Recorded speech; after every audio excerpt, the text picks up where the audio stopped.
Hello বাচ্চারা, আজকে আমরা এইচএসসির জন্য গুরুত্বপূর্ণ আরেকটা রিঅ্যারেঞ্জ নিয়ে কথা বলবো এবং এই রিঅ্যারেঞ্জটা একটা গল্পের উপর ভিত্তি করে। এই গল্পটার নাম হলো a farmer and a purse of gold. এই গল্প থেকে সিলেট বোর্ড 2025-এর রিঅ্যারেঞ্জের প্রশ্ন এসেছে। এখন পর্যন্ত একবার এইচএসসি পরীক্ষায় এসেছে। সো চলো শুরু করা যাক। There lived a farmer in a village. একটি গ্রামে একজন কৃষক বাস করত। He had a few acres of land. তার কয়েক একর জমি ছিল। With that, he supported his family. সেই জমি থেকে যা পেত তা দিয়েই সে তার পরিবার চালাত।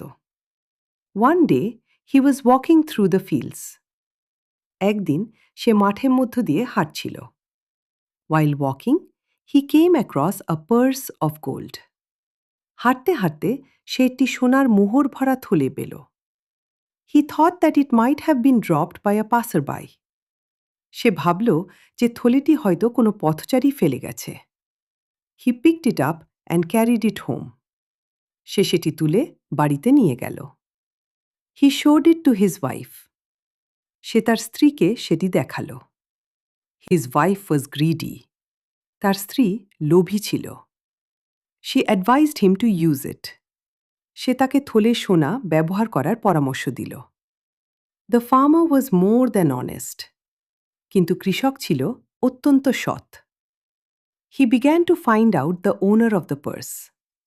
সে থলের আসল মালিককে খুঁজে বের করতে লাগল। At last, he had been able to find out the owner. অবশেষে সে মালিককে খুঁজে পেল। He gave the purse to the owner. সে থলেটি মালিকের কাছে ফিরিয়ে দিল। The owner wanted to reward him, but the farmer refused it. মালিক তাকে পুরস্কার দিতে চাইলেন, কিন্তু কৃষক তা গ্রহণ করতে অস্বীকার করল। এই গল্পটা এতটুকুই। তোমরা যেটা করবা, আদানি স্টোর ওয়েবসাইটে গিয়ে এই গল্পটা পড়ার পাশাপাশি এখন পর্যন্ত এইচএসসি পরীক্ষায় আসা সব রিঅ্যারেঞ্জের প্রশ্ন বেশি বেশি করে প্র্যাকটিস করবা। ভিডিওটার ডিসক্রিপশন ও কমেন্ট সেকশনে তুমি সব কিছু লিঙ্ক পেয়ে যাবা। তোমাদের আদন ভাইয়া ও আদানিস্ট টিম তোমাদের জন্য সব কিছু ফ্রি করে দিয়েছে। তোমাদের কোনো কোর্স কিনতে হবে না, টাকা খরচ করতে হবে না। Best of luck.